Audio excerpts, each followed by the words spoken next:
Olá, estamos de volta aqui para continuar com nossas aulas, né? Na aula passada a gente falou de série de Loran, né, que são séries onde aparecem os índices negativos, né, ou com potências de z menos z zeros negativas, além das positivas, né? Essas potências de z com expoente negativo pode ser uma quantidade finita ou infinita. O que vai nos interessar são as que têm quantidade finita de parcelas com expoente negativo, perfeito? Mas antes de continuar, vamos ver aqui algumas definições. A gente já falou sobre singularidade, mas não disse exatamente o que é uma singularidade, perfeito? Na verdade, a gente falou, mas a gente vai dar mais detalhes agora.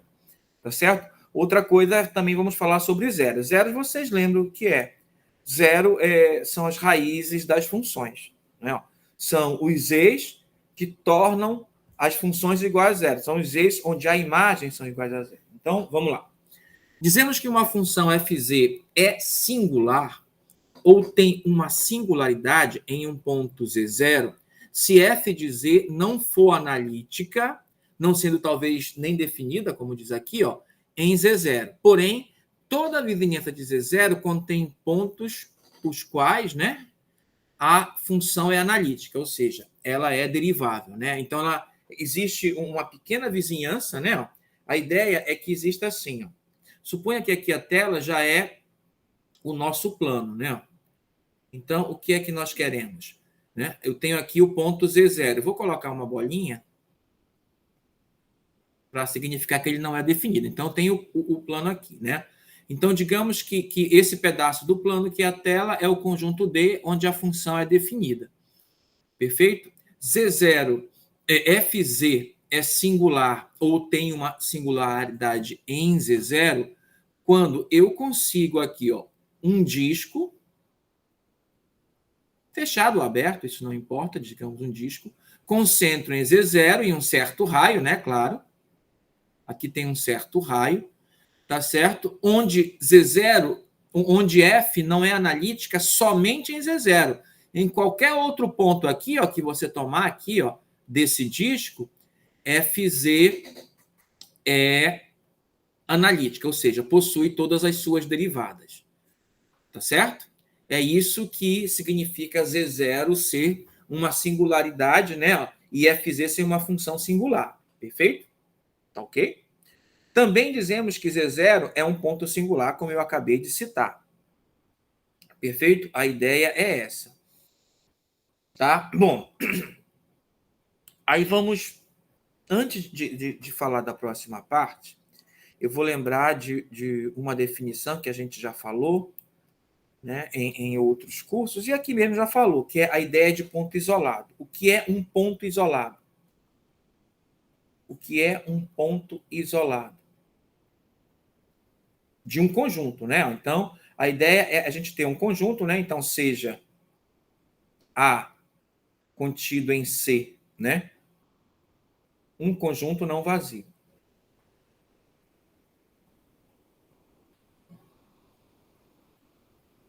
Ponto. O ponto, olha só, o ponto Z0 de A, né, é isolado se existe epsilon maior que zero, tal que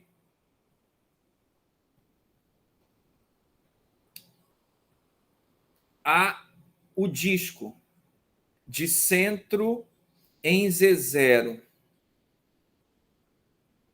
e raio epsilon, né? Ó, vou chamar assim, e raio epsilon, né? Perfeito? Raio epsilon, né? Então, eu vou dizer aqui que... Vou chamar de A'.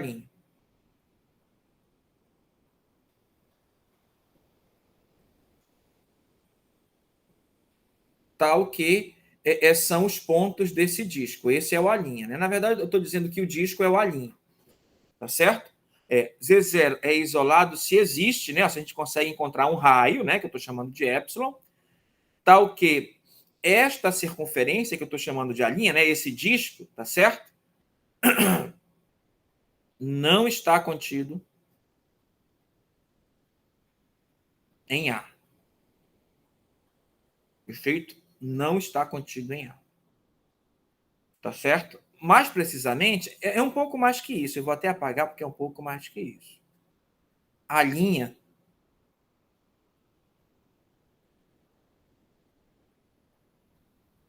Opa, eu estou apagando, vamos ver. Aqui, tá aqui. A linha.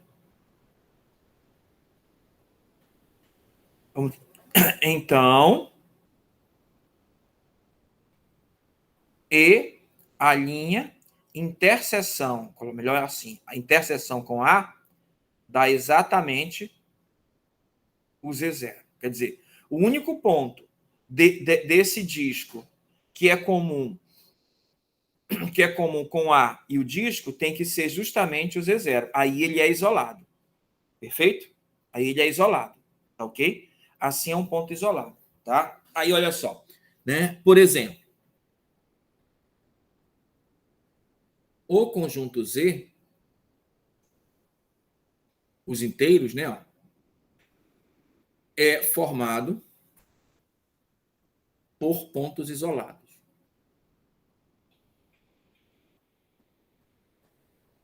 Se você pegar qualquer elemento de Z, qualquer um, né, digamos que você pega o 1, tá certo?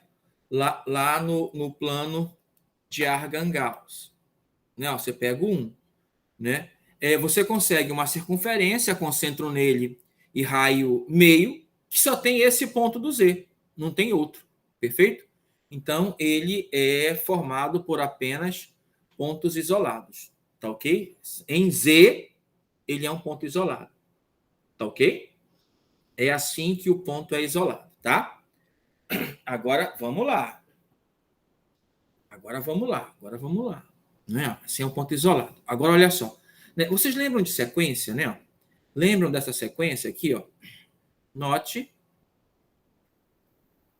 que a sequência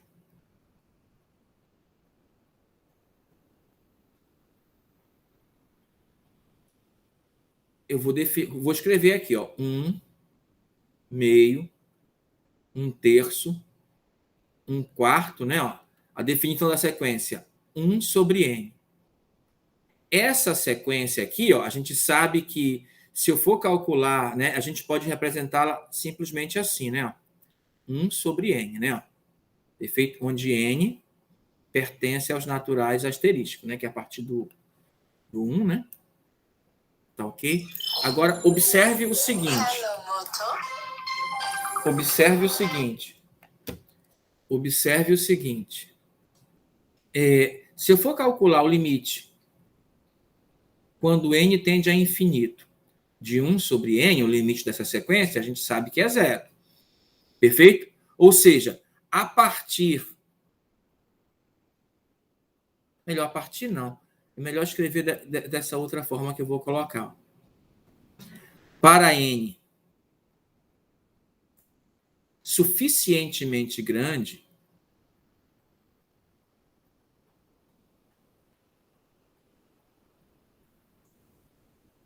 um sobre n não é isolado. Porque assim, ó, é claro que se você pegasse ó, o 1, o meio, o 1/3, né?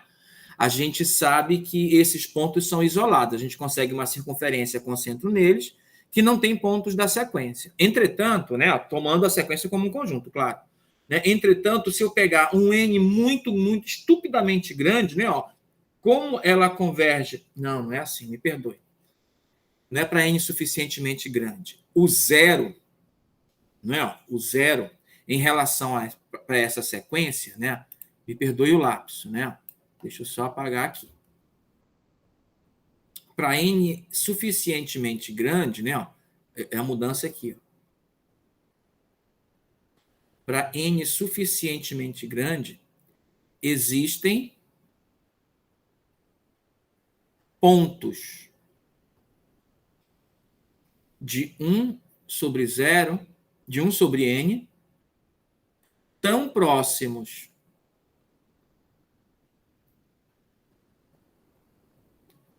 de 0, que é o limite da sequência, né? Quanto queiramos. O que significa isso? Que se eu pegar um conjunto com 0 mais os elementos da sequência, existem, para qualquer epsilon que eu pegue aqui, para usar na definição, né, para que eu consiga um disco com centro e 0 e raio epsilon, eu sempre terei pontos dessa sequência. Perfeito? Aí o 0 não é um ponto isolado, né? Se eu pegar o conjunto dos elementos dessa sequência mais o 0. Tá certo? Quanto queiramos, né? Quanto queiramos. Ou seja, o conjunto formado por 0, né? 0, que 0. E os pontos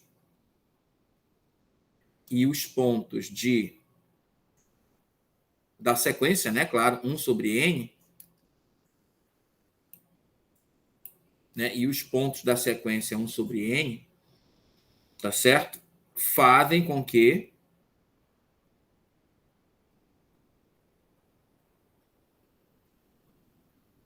zero não seja isolado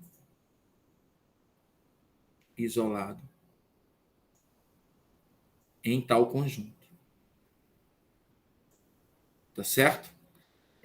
Por que eu quero falar disso? Porque eu quero falar exemplo do que nós falamos aqui no início, olha só. A gente definiu o que é uma função singular e uma singularidade, tá certo? E o nosso objetivo é só estudar singularidades isoladas. Por isso que eu estou lembrando aqui, o que é um ponto isolado, tá certo? Tá? Então, esta é a ideia. Tá? Então, vamos continuar aqui. Tá certo? Então, vamos lá.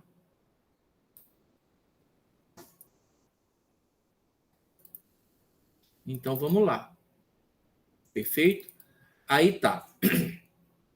Então, o que é uma singularidade isolada? Então, é isso que eu vou falar agora. Singularidade isolada. Perfeito? Olha, lembra do que nós falamos aqui? O Z0 é uma singularidade quando a gente consegue ou o F não é definido nele ou não é analítica nele. Entretanto, tem pontos próximos dele, né, onde a função é analítica. Perfeito? Tá ok? Então, só lembrando. Agora, o que é uma singularidade isolada? Uma singularidade é isolada quando eu consigo, né, um disco, né? Deixa eu escrever aqui que eu acho que fica melhor. O ponto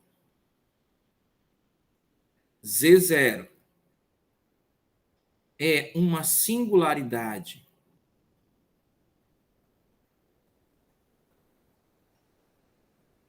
isolada de F, né? Aí eu vou colocar a definição similar que a gente escreveu ali para ponto isolado. Se existe epsilon maior que 0, tal que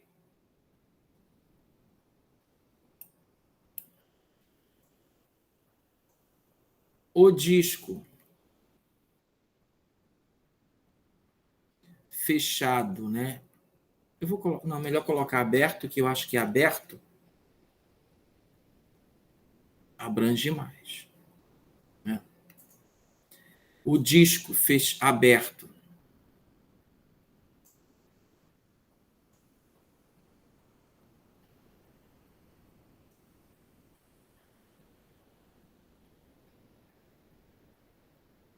o disco aberto tem como único ponto singular de F, o Z0. Quer dizer que existe um epsilon, tal que o disco aberto, né, que é esse disco aqui, onde a única singularidade de F neste disco é o centro do disco, que é o Z0. Aí o Z0 é uma singularidade isolada. Né? Agora eu vou lhe mostrar alguns exemplos desse fato, tá certo? Ok? Exemplo.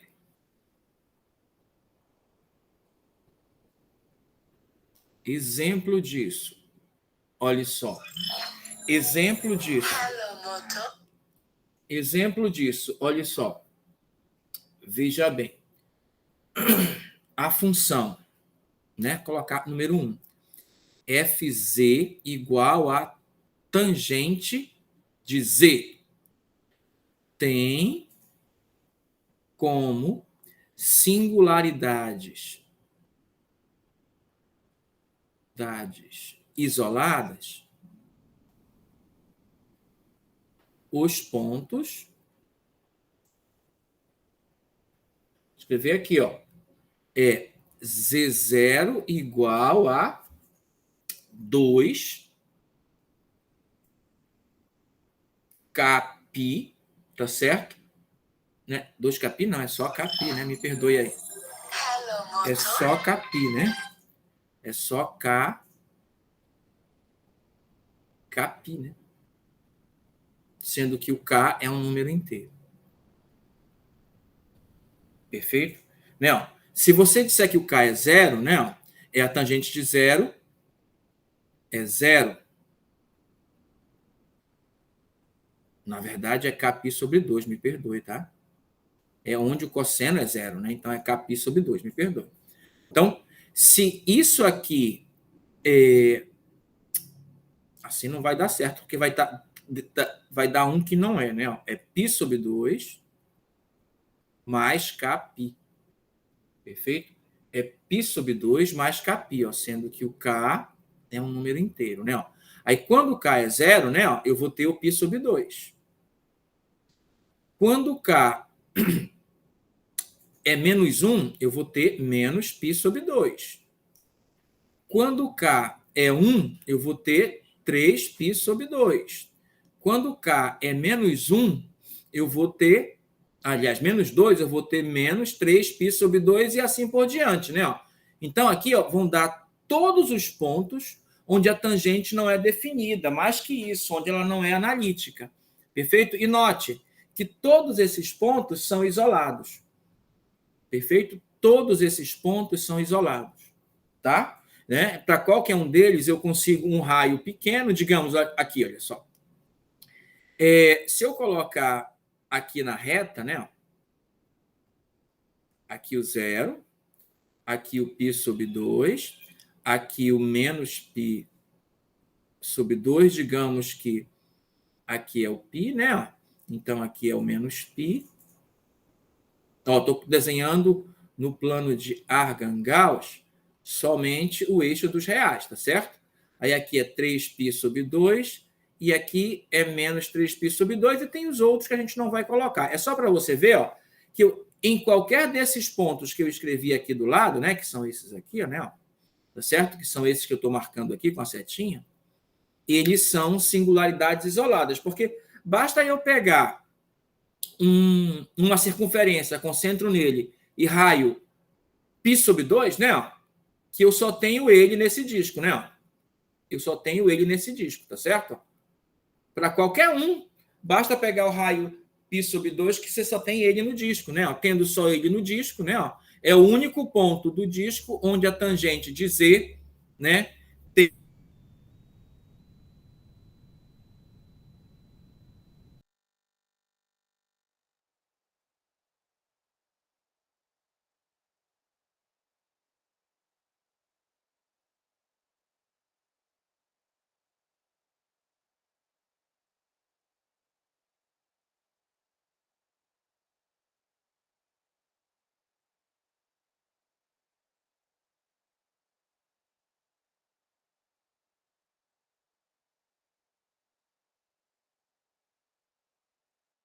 1 sobre Z. Veja, que a ideia aqui deve ser a mesma, né? Ó, veja que a ideia aqui deve ser a mesma, né? Ó.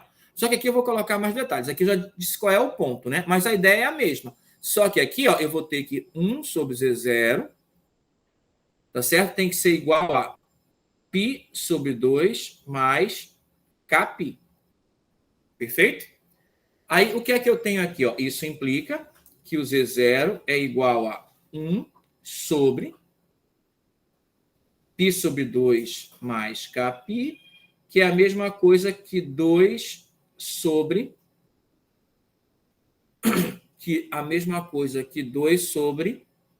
é, 2k mais 1 π, né? Porque quando eu resolver aqui, ó, vai dar 2k mais π.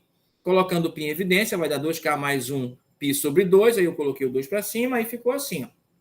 Sendo que o k, né, claro, é o k, não esqueça que o k aqui, ó, percorre os inteiros, né? Esses pontos aqui, ó, eles formam uma sequência, se você observar, né? Se você observar, esses pontos formam uma sequência, né? Eu vou pegar só a sequência em que o k pertence aos naturais. Olha só, asterisco, né? Aí, quando o k é 1, eu vou ter aqui 2 sobre 3π. Quando k é 2, eu vou ter 2 sobre 5π.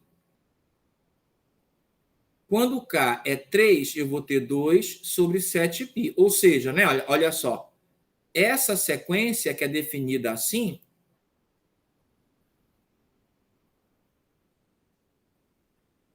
tá certo? O que a gente observa? Ela é similar àquela sequência 1 sobre n, né? Porque quando eu faço k ir para infinito, quando k, isso aqui vai para zero, né? Essa sequência converge para o zero, quando k vai para infinito. Perfeito? Então, olha só, o zero, o ponto Z0 igual a zero, não é uma singularidade isolada. A justificativa é o que nós vimos antes ali para a sequência 1 sobre n. Eu posso ter pontos da sequência tão próximos de zero quanto eu queira. E todos os pontos dessa sequência são singularidades. Então, eu não consigo nenhum disco aberto com raio, com qualquer raio que eu pense, por menor que seja, concentro em zero, e com qualquer raio, por menor que seja, que não tenha pontos dessa sequência, que é a sequência de singularidades da tangente de 1 sobre z. Perfeito? Então, ó, o exemplo 1, todos os pontos são singularidades isoladas. No exemplo 2, o zero não é uma singularidade isolada. Né? Por que eu dei esses dois exemplos? Claro, para exemplificar o que é uma singularidade isolada, e que nós temos funções que também não têm singularidade isolada. E o nosso objeto de estudo vai ser só as funções que tenham singularidades isoladas. É isso que vai nos interessar. Perfeito? Agora, olha só. Então, vamos continuar. Tá certo? Bom, agora, as séries de Lohan, né? Deixa eu escrever aqui. Ó. Deixa eu escrever aqui, né? Só um minuto que a mesa deu uma travadinha, mas vamos já voltar.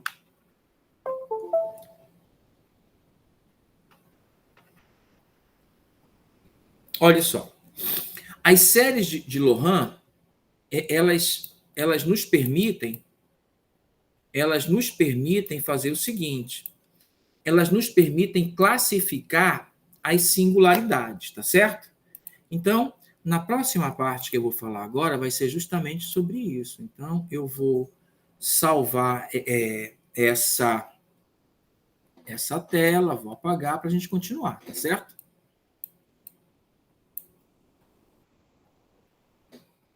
A gente continuar, então vamos lá. Tá ok? Então, olha só, agora eu vou apagar essa tela para mostrar como é que a série de Lohan faz a classificação das singularidades, tá bom? Eu estou tendo um pequeno probleminha aqui na mesa digital, que eu não estou conseguindo escrever com ela, né? Mas eu já resolvi. Tá, agora sim. Tá, agora eu resolvi. Agora, olha só. A série de Lohan, como eu disse, ela nos permite classificar as singularidades isoladas, né? Claro. A gente só vai falar de singularidades isoladas.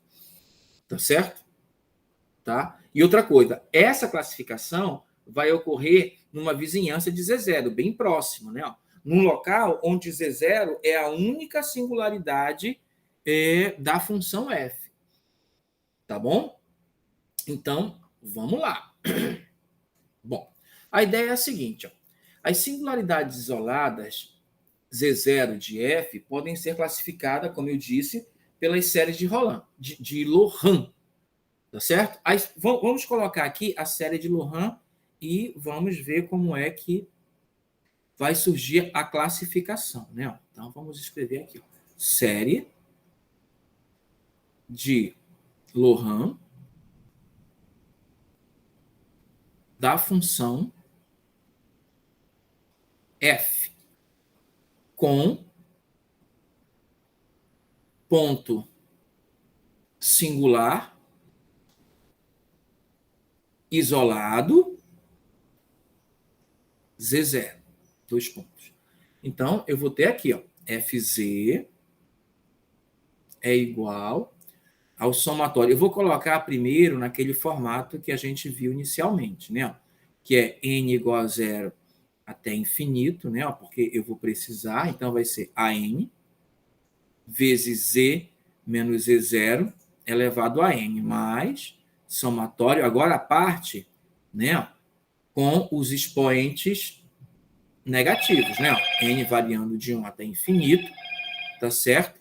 Bn sobre, tá certo? Z menos Z0 elevado a N, tá certo? Agora aqui, como N é expoente do denominador, se eu levar para o numerador, como eu disse, ele é um expoente negativo, tá certo?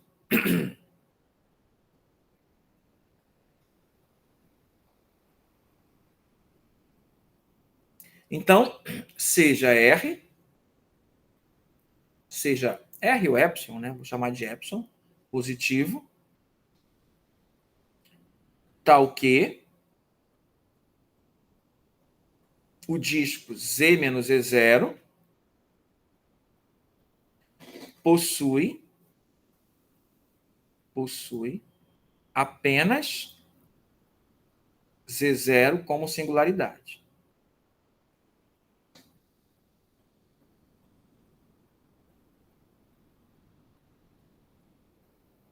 Como singularidade, tá certo?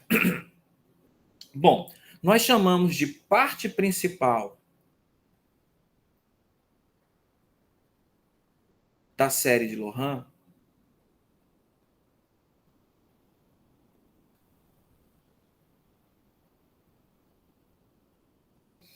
esta parte aqui, né? Esta parte que eu vou marcar aqui, né?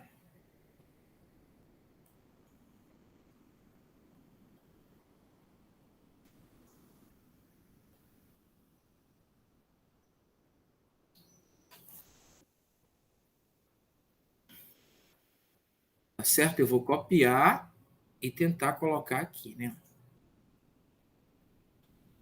Vamos tentar colocar aqui. Perfeito. Aqui, né? Certo? Eu vou reescrever isso aqui. Eu vou reescrever isso aqui assim, né? Aí vamos lá. Isso aqui é igual, né? Isso aqui é assim, né? Isso aqui é igual a. Quando n é 1, é B1 sobre Z menos Z0, mais B2 sobre Z menos Z0 ao quadrado, mais etc. Ó, do jeito que está aqui, ó, isso aqui, ó, é Bn sobre Z menos Z0 elevado a N mais etc. Agora, suponha o seguinte. Suponha que a série de Lohan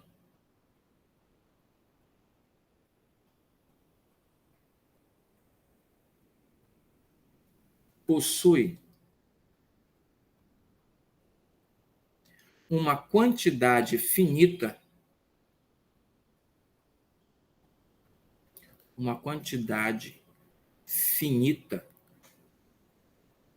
de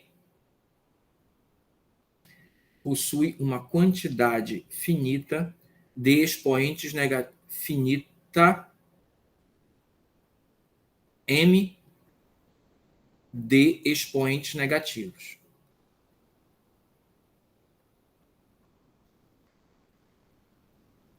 Aí nós teríamos o seguinte, ó. Tá certo? A gente teria o seguinte, B1 sobre Z menos Z0 mais B2 sobre Z menos Z0 ao quadrado mais etc. mais Bn sobre Z menos Z0, N não, M, né? M. Então, olha só, essa quantidade finita é que é chamada parte principal da série de Lohan. E ela classifica as singularidades, né? Essa aqui, olha só, essa singularidade que só tem esses expoentes negativos, né, ó, de 1 até m, né, classifica o Z0. Como assim? Ó? Z0, o ponto singular Z0 é chamado de polo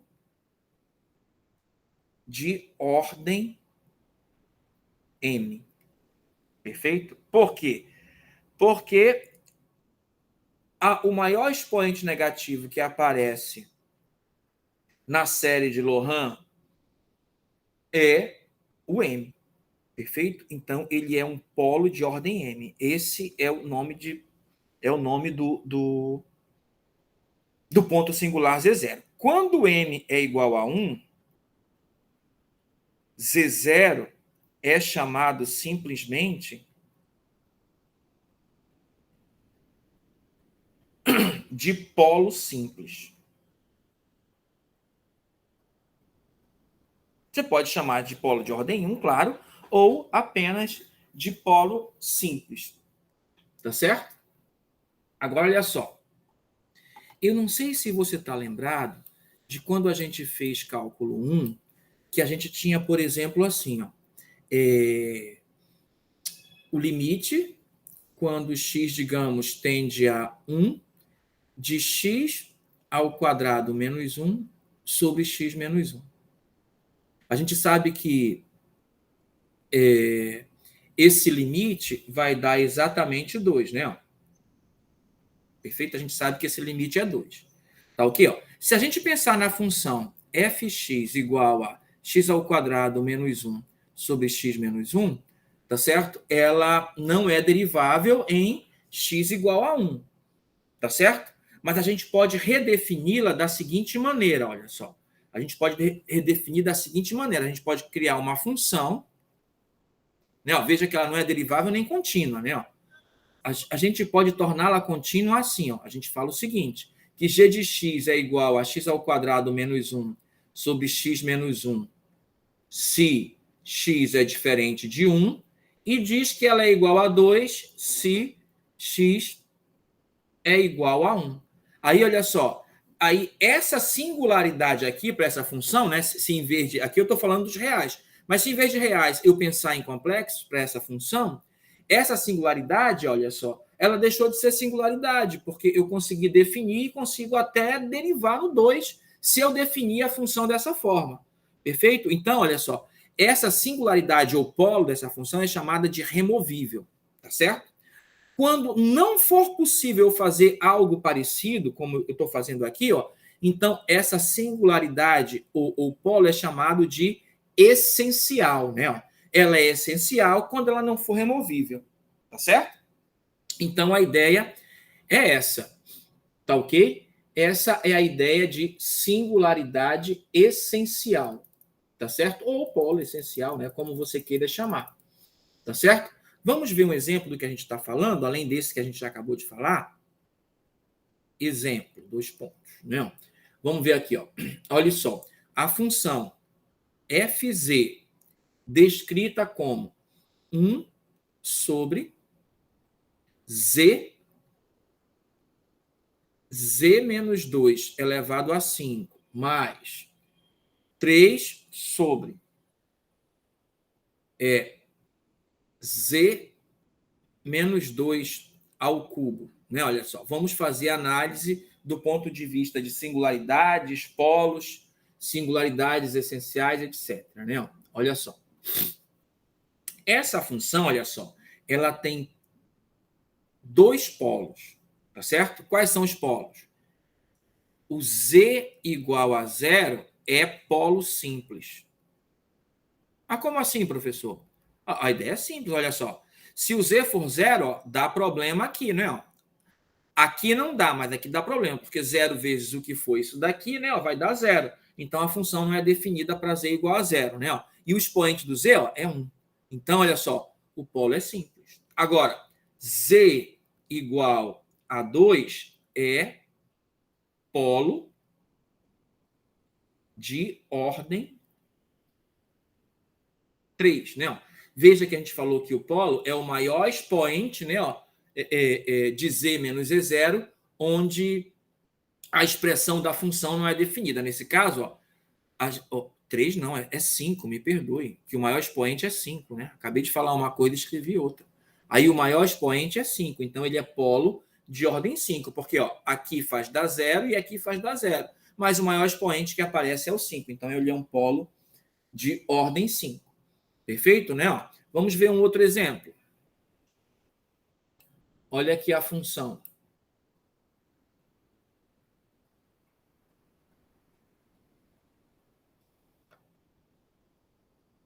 Olhe só esta função. Né? G de z, né? Igual a e elevado a 1 sobre z. Isto é igual, né? Não sei se você lembra, que a gente já fez, né? Na aula passada, 1 mais 1 sobre z, mais 1 sobre 2z ao quadrado, mais 1 sobre 3 fatorial z ao cubo, mais etc., mais 1 sobre n fatorial z elevado a n, mais etc. Perfeito? Olha só. O que a gente tem aqui? Ó? O que a gente tem aqui?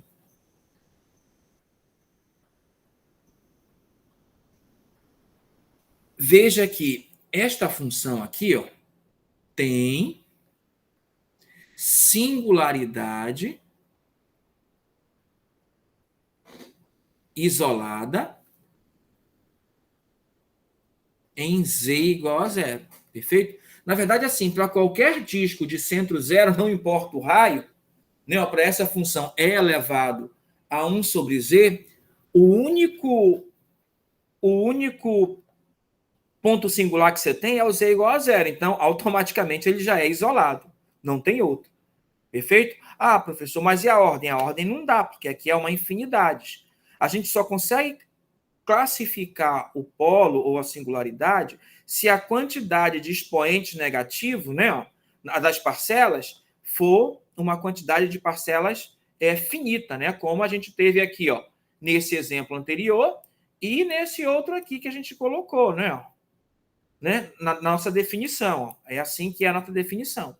Então, a gente tem esse exemplo aqui onde isso ocorre, perfeito?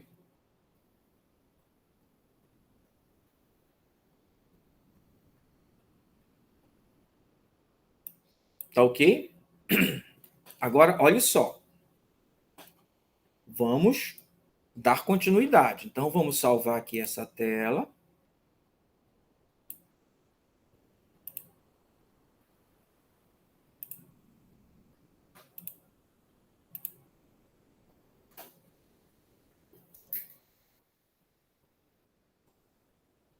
Tá? Vamos apagar e vamos continuar.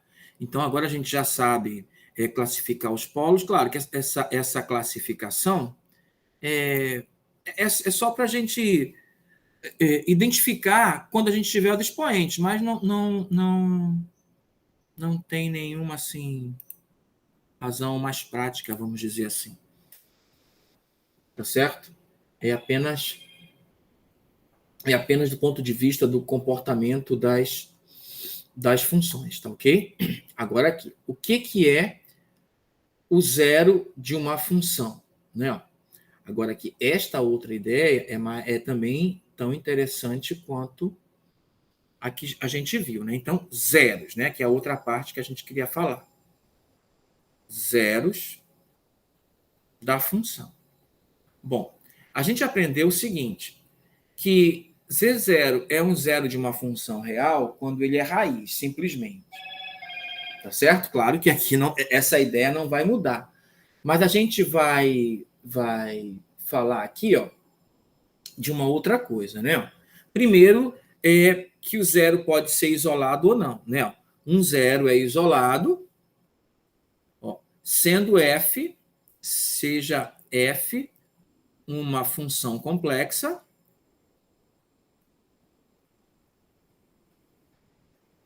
e z0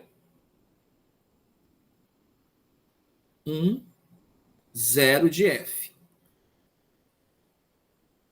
Perfeito? O ponto z0 é um zero de f, não é um z0, é um zero, né? É um zero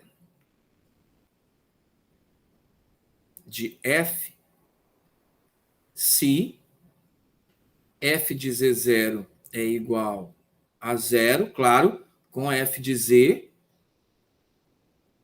não nula, né? Não idêntica à função nula. Assim que ele é um zero, tá certo? Ok? Bom, o z0 é um zero isolado de f, se existe epsilon positivo, tal que z0 é o único zero de f no disco z menos z0 menor que epsilon, tá certo? Se nesse disco de centro em z0 e raio epsilon, o único zero de f é o ponto z0, então ele é um zero isolado, né? É só essa ideia, tá certo? Agora o seguinte, agora a gente vai dar uma classificação para os zeros, tá certo? Então, vamos lá, tá certo?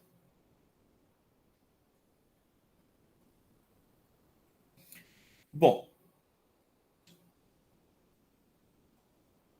os zeros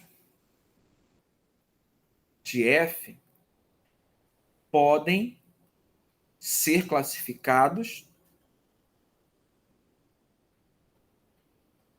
da seguinte forma.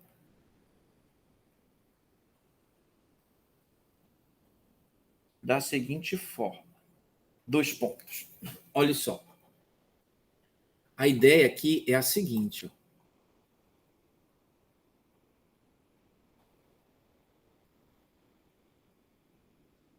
A ideia aqui é a seguinte.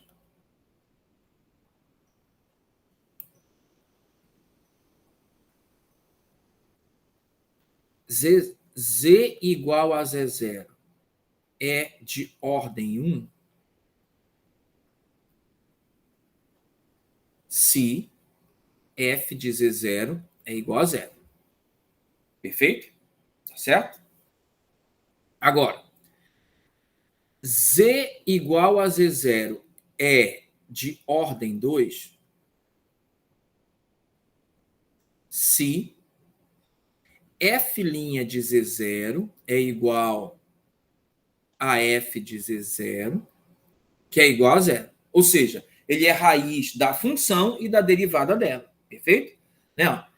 Z igual a Z0 é de ordem 3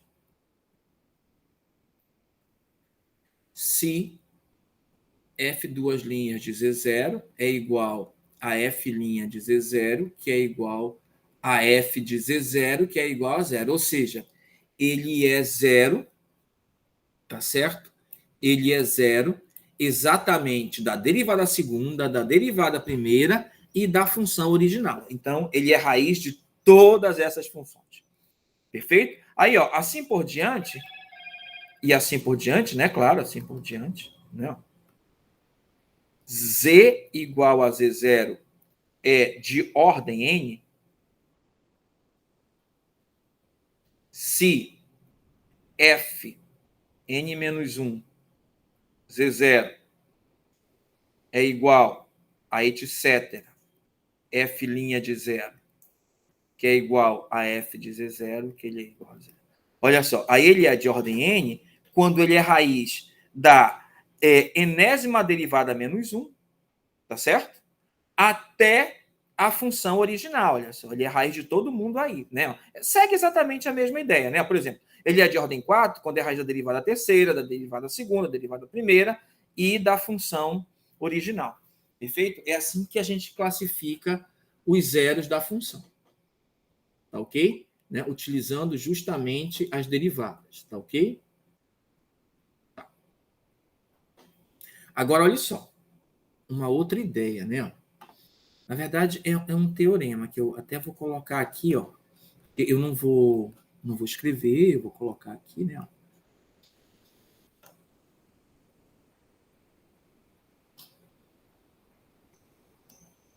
Tá, então vamos lá ver aqui. Opa, tá aqui. É isso aqui que eu quero falar para você. Então eu não vou escrever, eu vou só copiar daqui e colocar lá para você ver. Né? Aqui. Opa. Tá. Então, é esta ideia aqui. Vamos lá ver. Tá aqui, ó. Polos e zeros, né? Consideremos que Fz seja analítica em Z igual a Z0 e tenha um zero de enésima ordem em Z igual a Z0. Então, 1 sobre Fz tem um polo de enésima ordem de Z igual a Z0. O mesmo ocorrendo com H de Z de F de Z0, desde que, né, H de Z seja analítica em Z igual a Z0. Ou seja, ela não se anule em Z0 também como F. Tá certo? Então, a ideia é a seguinte, ó. É claro que se Z0 tem ordem N, então a gente sabe o seguinte, que a derivada anterior, né, de ordem anterior ao n, né, que é o n-1 em z0, é igual à derivada antes dela em z0, né, ó. Na verdade, até f' de z0, que é igual a f de z0, e aqui ficou um pouco apertado, mas vou colocar aqui embaixo, que é igual a zero. Na verdade, o Z0 é a raiz de todo mundo, que a gente acabou de falar aqui agora há pouco. Então, olha só. Se você construir uma função g de z definida assim, ó, 1 sobre fz, perfeito? 1 sobre fz, o que vai acontecer? Então, Z0 é polo de ordem n de g. Perfeito? É isso que está sendo afirmado aqui, né? Ó. Tá certo? Na verdade, não só uma função desse tipo, né? Ó. A função desse outro tipo que ele escreveu aqui, ó. H de Z sobre F de Z, tá bem? Tá certo? Então, C0 é polo de G com, né, claro, desde que ocorra o seguinte. Desde que ocorra o seguinte, ó.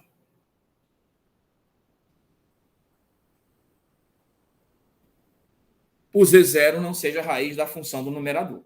Perfeito? Então, aí vai ser polo de ordem n, né? Não escrevi aqui, ó, de ordem n, né? É de ordem n.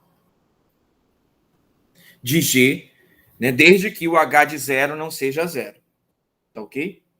Então, essa é a relação que há entre, entre, entre os polos e as raízes, que vai ser importante para o que nós falaremos na próxima aula, tá certo? Que vai ser exatamente um método de integração que é interessante, que é o método de integração por resíduo. A gente vai dizer o que é o resíduo, tá certo? E vamos ver como é que a gente vê só alguns exemplos de integração com esse método, mas isso vai ficar para a nossa próxima aula, tá certo? Então, por hoje é isso.